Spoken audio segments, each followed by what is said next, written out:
আজকে আমাদের চালাকল বাজার আসছিল একটি বিকাশ চক্র একজন বোনের কাছ থেকে 25,000 টাকা নিয়ে গেছে। স্যারের ছাত্রী ছিল, তার কারণে স্যারে এখানে আসে। তবে বোনটি বুঝতে পারে না, ভুলবশত টাকাটা দিয়ে দেয়। তো সবাই সতর্ক থাকবেন। স্যার কিছু বলেন।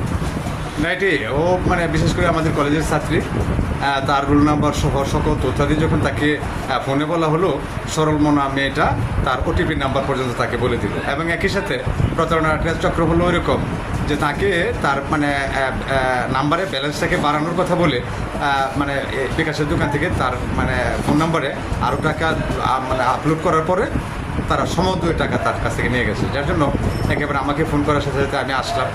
সেও আমার প্রিয় ছাত্র, তাদের এই যে এখানটা অনেকগুলো ছেলেরই একত্রে জমা হয়েছে, ওরাও উদ্বিগ্ন। আমিও কথাটা বললাম যে প্রতারণা যাতে করে আর ভবিষ্যতে কেউ প্রতারিত না হয়।